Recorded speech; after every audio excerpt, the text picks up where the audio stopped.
Morning pa uwi na kami. So far, even overnight na kami, naka-anuin kami. But, namit kayo isang bitso-bitso dali sa Gimaraso. Wait, so.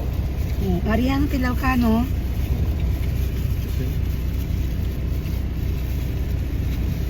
Namit siya, oh. Daw, hindi siya gidya matiga, pilit siya. Kag daw, hindi gid siya tama. Gid ka, ano ka, Ang nga, mama lang ga, namit. Namit to, oh. Iba. Namit. Yun sa Iloilo meron din, pero matigas. Ito pilit na pilit.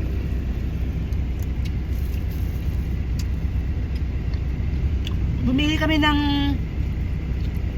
30 pesos. Dalawa. Then, tinawag ko ulit.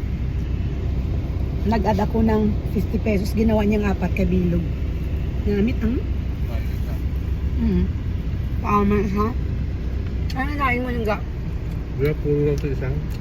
Ano yan? Ay, manamit mo? Gimaras. Gimaras, bitso-bitso. Balinghoy ito, di ba? Manamit to?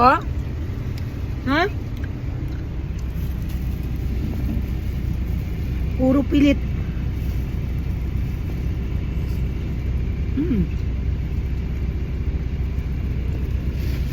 Namili ko yan. Kaya pala tutik.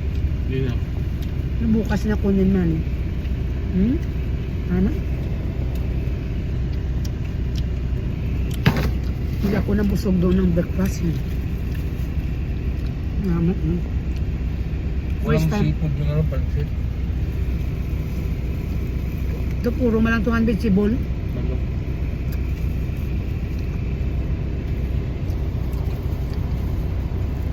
First time ako nakatikin ng bitso-bitso. Naman. Dalawa ako nang. Sa mag-world ako manaog na. Sige pa gusto ka lang, ha? Dalawang na ko balaya ko. Manduryaw kami to. Sa mag-world na nga eh. Sige. Okay. May baklong ka to, ha? Wala kay para lapit lang magpuli eh. Namit ko yung. Bitso-bitso sa Gimaras.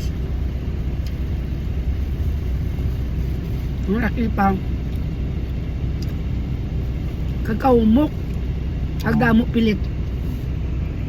3, 6, 9, 10, 15.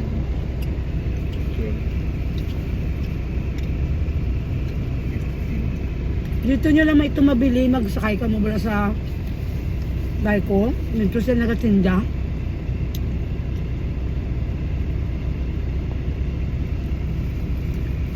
Gusto ka na, hindi ka na magkaon tinapay. Kakanin.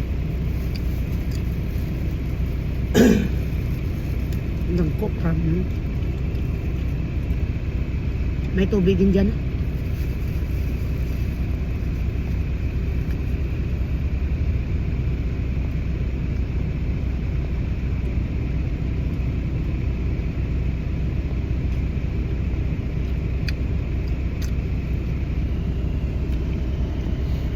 Mamit.